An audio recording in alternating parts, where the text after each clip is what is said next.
Alléluia. Amen. Que le Seigneur William Marion Branham vous bénisse le chemin. Nous sommes infiniment reconnaissants d'être aujourd'hui à sa présence. Alléluia. Amen. Parce que durant toute la semaine, il a veillé sur nous. Il nous a accordé la grâce que nous puissions encore venir aujourd'hui à sa présence, pour mieux trouver sa parole. Et chaque fois que nous venons à la présence de Dieu, on va être vraiment reconnaissant parce que Satan sait que, en venant écouter la parole de Dieu, ça va te préparer à disparaître sans mourir physiquement. Alors c'est pourquoi le diable combat, il lutte, cherchant les candidats qui vont aller chercher et aller en enfer avec eux. Maintenant, toi, si tu es un élu, tu vas maintenant combattre Satan et venir écouter la parole, que la parole te prépare, parce que la Bible dit que l'époux s'est préparé elle-même. Alors, pour la cérémonie avec l'époux. Donc, quand nous venons à la présence de Dieu, nous préparer pour que nous puissions remplir les conditions que Dieu exige et disparaître dans ce monde sans mourir physiquement. Alors que le Seigneur pendant vous bénisse. Et avant de commencer, on va rendre d'abord grâce. On va nous briser le pain que le Père a gardé pour nous aujourd'hui. On va d'abord rendre grâce avant de partager le pain ensemble. Que le Seigneur pendant vous bénisse le chemin. Je suis le croyant de William Marion Branham. Oh, je tiendrai à cette parole de la promesse, et je ne reculerai pas au Seigneur Branham jusqu'à ce que je disparaîtrai. C'est pourquoi aimer William Marion Branham, c'est la vie. Alléluia, la vie éternelle, oh, qui est prévue pour moi. Aimer William Marion Branham, c'est la victoire. Oh, la vie éternelle prévue pour moi.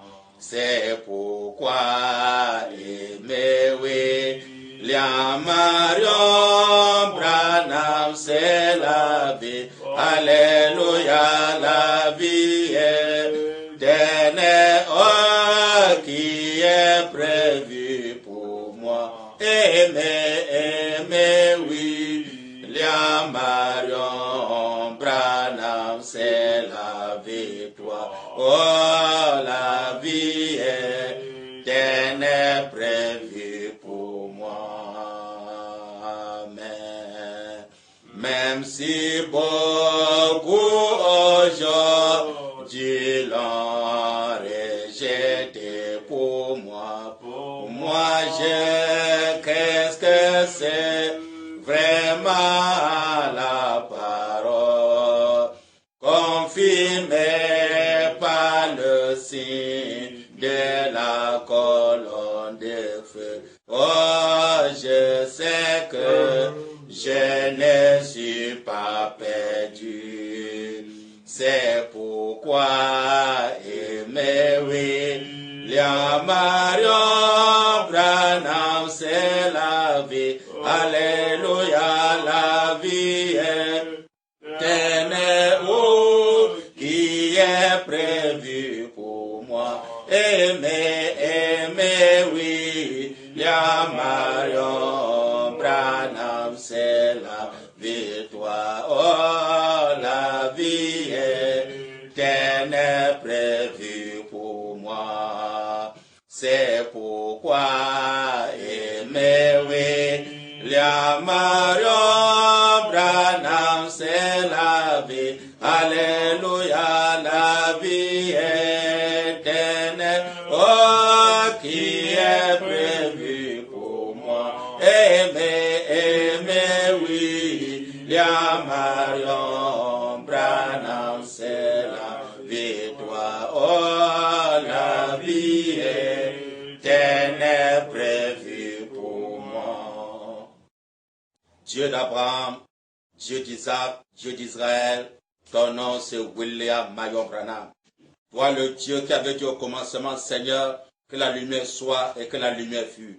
Et tu étais un Dieu qui était caché, Père, On ne connaissait pas le Créateur qui a fait tout au commencement par la parole. Car il est écrit dans Genèse 2, verset 3, la Bible dit, Dieu a fait le monde en 6 jours, le 7e jour, Dieu l'a béni, il l'a sanctifié pour son sabbat. Pour nous faire comprendre que le Créateur de toutes choses, c'est un homme, pas un esprit. Parce qu'un esprit ne peut jamais se reposer, c'est un homme qui se repose. Mais le Dieu qui était un homme, la parole fraîche au commencement, qui avait créé toutes choses par la parole, non pour le nom de Jésus, mais par la parole, il avait créé toutes choses. Alors le même Dieu venu en ce temps de soir, il a dit, il y a ici un homme qui peut allumer la lumière. Et nous savons que cet homme, en ce temps du soir, qui était au commencement, qui avait créé tout chose par la parole, il a dit que la lumière soit, que la lumière fut, s'est identifié en ce temps de la fin. Il a encore dit que l'écureuil soit et que l'écureuil fut.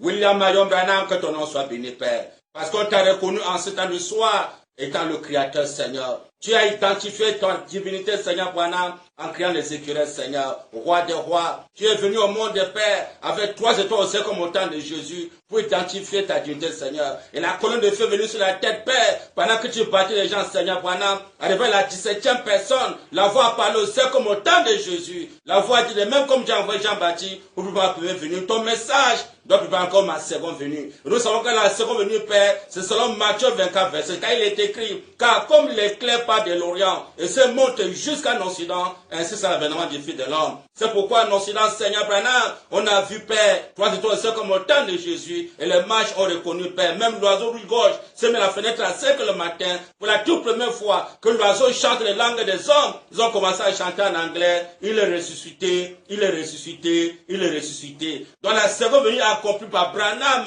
le Christ est resté en Occident, ce n'est que William Marion Branham. C'est pourquoi, Père, tu nous as accordé la grâce de te reconnaître en ce temps de la fin. Voilà la main cachée, Seigneur. Tu te caches aux yeux des saints, aux intelligents. Tu te lèves aux petits enfants qui va prendre à ta semence prédestinée. Merci, roi des rois. Merci, Seigneur Branham. Oh, Dieu Tout-Puissant. Pour cette table que tu as préparée pour nous en ce journée, Seigneur.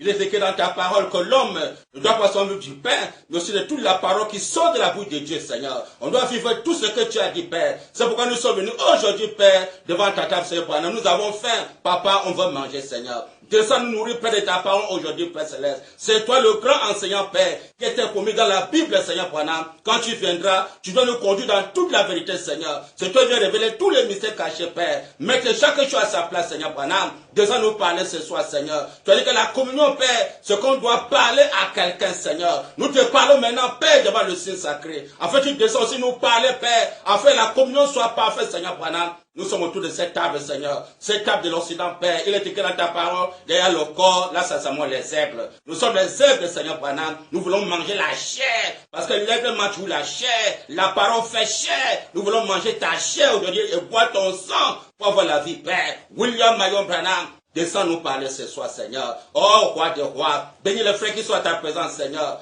Bénis richement, Père Céleste, Dieu Tout-Puissant, tout ce qui respire entièrement à ta présence, Seigneur Branham, que tu nous assistes, Père. Il est écrit dans ta parole, là où on est 1, 2, 3, mon nom, je suis au milieu de vous, Père. Nous savons que ta présence dans ce salle doit faire disparaître tout démon, Père, qui ne confesse pas ton nom. Quand l'ange t'a dit en 1946, si tu amènes les hommes à te croire, et que tu es sincère pendant que tu pries, l'ange a dit, aucun démon ne sera ta prière, même pas le cancer. C'est pourquoi, Père, par la commission, par la voix de l'ange, toi, Satan, avec tout ton royaume, je te condamne dans cette salle, au nom du Seigneur Branham. Sois dans ce salle, tu rentres en enfer, là où tu es sorti, sans retour. Tous les démons de distraction, tous les démons de sommeil, de fatigue, de paresse, de maladies, de mauvaises pensées, des idées, mal pensées à ta présence, que cela soit condamné au nom du Seigneur Branham. Et quand tu descends, Père, te manifester, Seigneur, que nos cœurs brûlent dans nous, comme ce disciple au chemin de Maoué, ils ont dit, tout ce que ne brûle pas de nous, quand ils nous parlent en chemin. Père, que ça se répète dans cette soirée, Seigneur Branham, et que c'est toi qui commences, Seigneur, avec nous, et achève avec nous, Père, et que ta présence soit une bénédiction pour nous dans cette soirée. Nous sommes à la campagne Branham, descends te manifester par le surnaturel. Ceux qui sont mis devant toi, Père, fils de Péter Jacob, qui rentrent devant Israël, au nom du Seigneur Branham, nous comptons sur toi pour le pain que tu as gardé pour nous dans cet après-midi. Amen. Que le Seigneur Branham vous bénisse. Amen. Rabbi, oui. Ça c'est le bouton pour aller pour démarrer, non? Oh. Ça c'est pour allumer, non? Oui. Ça s'allume pas pour... Ah, on ne s'en occupe pas de ça, Alors, je vous salue par le si glorieux nouveau nom de notre Seigneur écrit et Sauveur, qui est appelé par la voix des sept tonnerres, car c'est sépitant le si éternel. Le nom c'est William Marion Branham. Alors, ça va être un nom nouveau, mes bien-aimés, que je vous salue dans cet après-midi. avant que nous puissions commencer notre culte. Alléluia. Alors, sans tarder, on va lire la parole de Dieu. Que le Seigneur bénisse richement. Je suis dans Luc chapitre 16, verset 19. Verset 19 jusqu'à 31, il est écrit. Aimez-vous la parole? Amen. Il y avait un homme riche qui était vêtu de pourpre et de fin lin, et qui chaque jour menait joyeuse et brillante vie.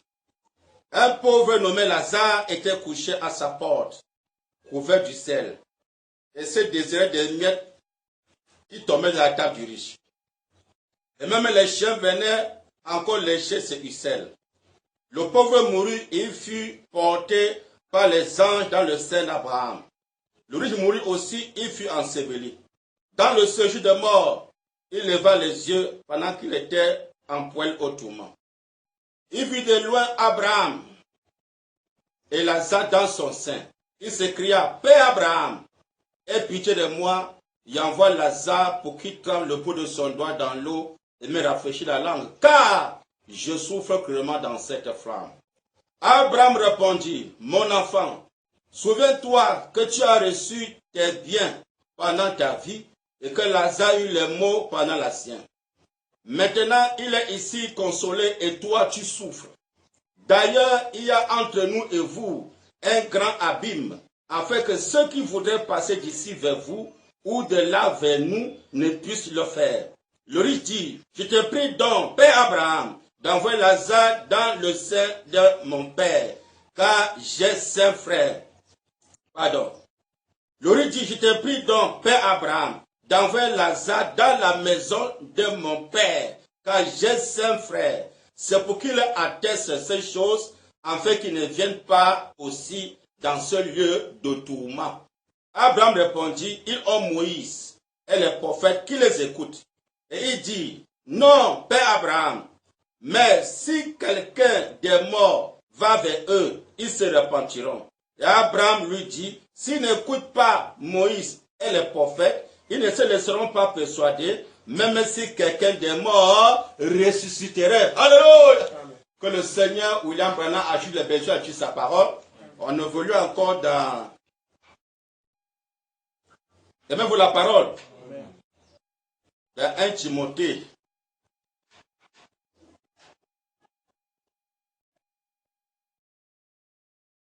Donc, 1 Timothée 6, verset 7 à 11. Que Dieu bénisse. Amen. Il est écrit, 1 Timothée 6, verset 7 à 11. Car nous n'avons rien à porter dans le monde. Il est évident que nous n'en pouvons rien emporter. Si donc nous avons la nourriture et le vêtement, cela nous suffira. Mais ceux qui veulent s'enrichir tombent dans la tentation, dans le piège. Alléluia! Ceux qui veulent s'enrichir tombent dans la tentation et dans le piège et dans beaucoup de désirs insensés. Aimez-vous la parole? Amen. Et pénition qui plonge les hommes dans la ruine et la perdition. Alléluia. Donc ceux qui veulent s'enrichir tombent dans la ruine et dans la perdition. Ils vont s'égarer, c'est l'enfer qui les attend. La Bible dit, car l'amour de l'argent est une racine de tous les maux. Et quelques-uns, étant possédés, se sont égarés loin de la foi. Amen. Quelques-uns ayant possédé l'argent sont égarés loin de la foi. La Bible dit, et se sont jetés eux-mêmes dans bien des tourments. Alléluia. La Bible dit, oui, pour toi, homme de Dieu, conseil gratuit. Pour toi, homme de Dieu, la Bible dit, Fuyez ces choses. Dis Amen. Amen. Fuyez ces choses. Il faut fuir la richesse, monnaie, l'argent. Fuyez ces choses. La Bible dit, et recherchez la justice, la piété, la foi, l'amour, la patience et la douceur. Alors, acclamons très fort pour la parole de Dieu. Oh, bah. Bien aimé, là c'est très grave. Dieu nous donne un conseil gratuit. On nous sommes venus dans ce monde ici, nus, sans rien apporter. On va retourner encore sans rien apporter. Alors c'est le pourquoi. Quand Dieu t'envoie dans ce monde, au lieu que tu viennes dans ce monde pour chercher la richesse d'en haut, tu viens dans ce monde pour chercher la richesse mondaine. Donc la Bible nous donne un conseil gratuit. Il dit que toi, homme de Dieu, il faut fuir la richesse mondaine. Parce que la richesse mondaine, mes bien-aimés, c'est un piège, dit la Bible. C'est un piège de Satan où le diable a pointé cela afin de capter ton esprit pour t'emmener maintenant dans son monde à lui. Donc c'est pourquoi la Bible nous fait comprendre que toi, homme de Dieu, il faut fuir ces choses-là. La richesse mondaine, c'est la racine de tous les maux. Alors il faut maintenant y chercher, maintenant, la Bible dit la foi. Alléluia. Il est écrit, le juste vivra par la foi. Donc ce qu'un homme de Dieu doit chercher, la vraie richesse, c'est la parole. Il va chercher à vivre par la foi. Alléluia. Et il dit, il faut avoir la piété, il faut avoir la douceur et la patience. Alléluia. Donc c'est le pourquoi aujourd'hui, nous sommes au temps où nous sommes à l'église de Laodicée. Elle s'est enrichie. Je me suis enrichi. Je n'ai besoin de rien. Alors que les pauvres, misérables, nus, mais elle ne le sait pas. Alors que la vraie richesse, c'est la parole de Dieu. C'est le royaume de l'éternité. William Marion Branham. Alléluia. Alors, on va continuer la lecture. Aimez-vous la parole? Amen. Je suis dans Jacques. Dans Jacques, toujours dans le même contexte.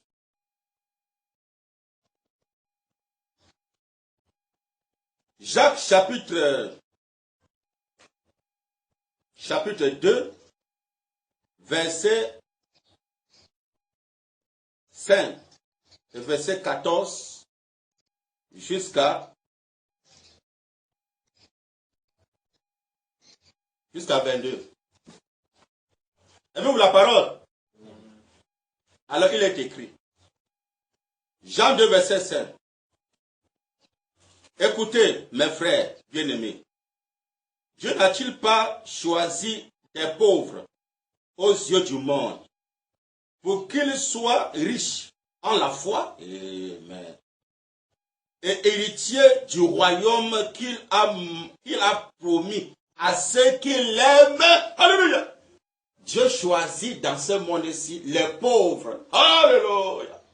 Afin de montrer maintenant la gloire de Dieu en ce monde, ces gens qui sont dans le monde, qui sont riches. Dieu choisit au milieu d'un pauvre afin de leur montrer que voici la vraie richesse, ce n'est pas les choses du monde, mais c'est de vivre par la foi, être riche pour les choses de Dieu, non pas pour les choses de ce monde. C'est pourquoi il dit, écoutez mes frères, bien-aimés, Dieu n'a-t-il pas choisi les pauvres aux yeux du monde pour qu'ils soient riches en la foi, en héritage du royaume qu'il a promis à ceux qui l'aiment? Alléluia. Donc un fils de Dieu doit chercher la richesse du royaume de William Marion Branham. Parce qu'il y a deux royaumes. Il y a le royaume mondain et le royaume de l'éternité de la parole. Alors l'homme qui est spirituel doit chercher le royaume de l'éternité. Il doit investir pour le royaume de Dieu. Il doit chercher la richesse du royaume de Dieu. Et la richesse du royaume de Dieu, c'est de chercher les âmes perdues. Alléluia. Parce que quand tu gagnes une seule âme pour le Seigneur, ça veut dire que quand une seule âme se répand, c'est la joie au ciel, même sur la terre, et même sur la terre, une seule âme. Mais il y a les gens qui veulent venir dans ce monde-ci, tu peux avoir des villas, des voitures, tu peux avoir beaucoup de choses de ce monde, la femme et les enfants. Mais, mon bien-aimé, qu'en est-il maintenant la richesse spirituelle, maintenant dans la banque de Dieu, dans le royaume de Dieu? Tu as quelle richesse là-bas? Qu'est-ce que tu as magasiné dans le royaume de Dieu? Parce que dans le royaume de Dieu, il y a la richesse que l'homme spirituel doit chercher. La vraie banque, ce n'est pas la banque mondiale. La vraie banque, c'est dans la banque spirituelle. Alléluia. Où un homme spirituel doit investir dans le royaume de Dieu, dans le royaume de l'éternité, sachant que c'est là où il y a son cœur, là c'est à son trésor.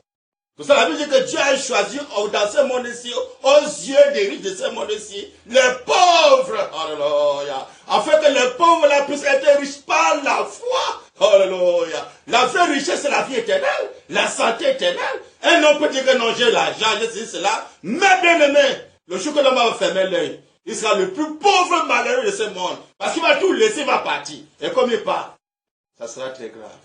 Nous sommes venus, on n'a rien apporté. On va retourner, on n'a rien apporté. Donc l'homme qui est sage doit marcher dans le royaume des cieux. Non pas dans le royaume de ce monde-ci. Parce que quand tu as marqué dans le royaume de ce monde-ci, on va t'acclamer. Tu as les comptes bancaires. Comme cela, il a investi tant, moi je vais investir tant. Pour montrer que je suis riche plus que lui. Bien aimé, il faut réfléchir. Est-ce que tu es venu dans ce monde-ci pour chercher la richesse mondaine ou tu es venu pour chercher la richesse spirituelle? Alléluia! C'est là le problème aujourd'hui. Aimez-vous la parole? Amen. Alors il dit, mes frères, que c'est-il à quelqu'un de dire qu'il a la foi s'il n'a pas les œuvres? Cette foi pourra-t-elle le sauver? Alors, un point d'interrogation. Si un frère ou une sœur sont nus et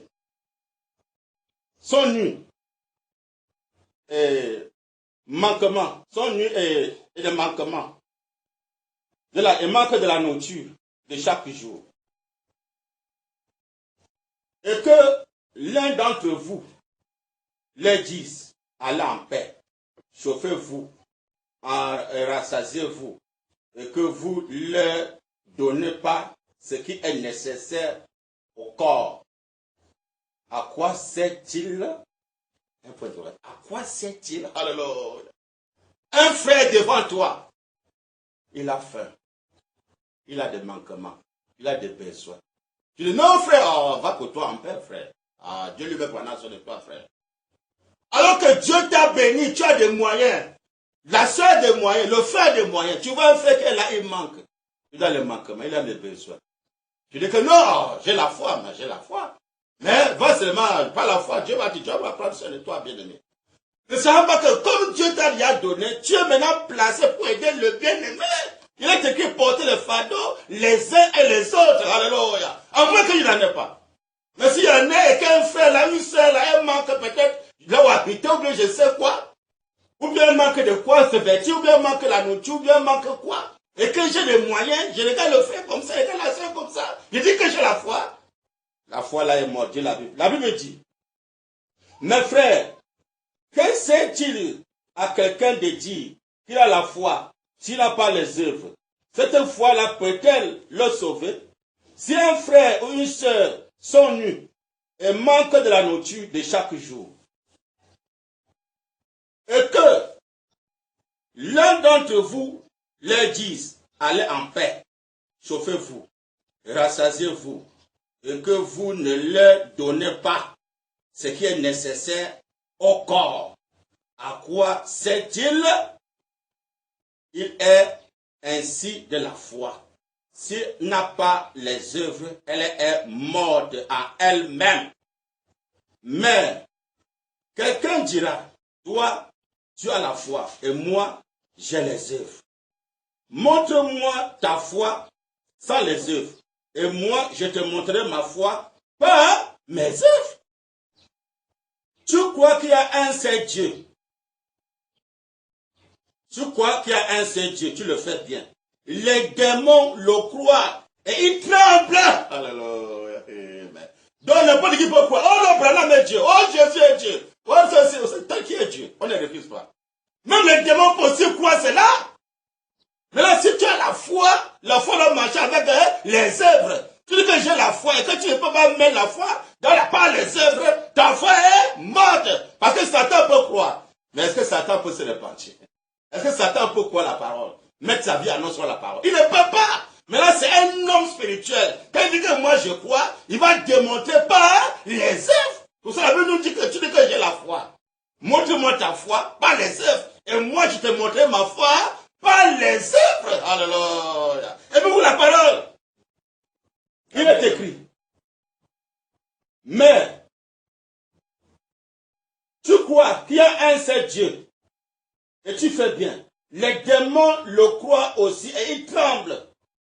Il dit, veux-tu savoir, ô homme vain, la foi sans les œuvres, il dit, est morte à elle-même.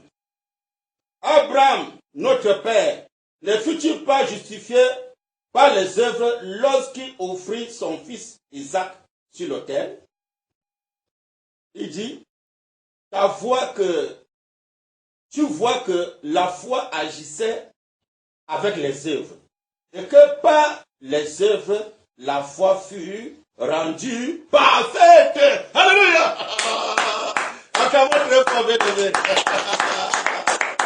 Oh, my. Par les œuvres, la foi fut rendue parfaite. Nous sommes au temps de la perfection. Il est écrit, soyez parfaits, comme votre Père céleste est parfait. Parce qu'Abraham, qui est le père de la foi, la Bible dit qu'il avait la foi, mais il a démontré par les œuvres. Alléluia. Il a offert son fils unique Isaac à l'autel pour montrer à Dieu qu'il avait la foi. C'est Dieu qu'il avait la foi, que Dieu demandait son fils unique Isaac. Il ne donne pas. Il avait la foi. Oh frère, moi je crois, frère, moi je crois. Dieu dit, bon, tu crois, oui. Donne-moi ceci, donne-moi ton corps, donne-moi tes biens. Ne sois pas riche de ce monde, sois riche dans mon royaume. Non pas dans ce royaume. Tu non, Seigneur, je crois, mais, Seigneur, je crois, mais on va voir ça après, Seigneur. Mais je crois, Seigneur. On dit que Abraham s'est justifié en donnant son fils devant le terre. Alléluia! Pour montrer que la foi marche avec les œuvres. La foi, c'est une foi morte. Pourquoi la foi peut atteindre la perfection? C'est quand tu sais Dieu avec les œuvres. Alléluia! Amen. Apocalypse, bien-aimé. Sur l'Apocalypse 22, verset 11 à 12, il est écrit. Aimez-vous la parole? Amen.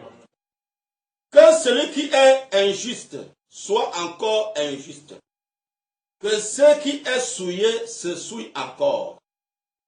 Et que le juste pratique encore la justice.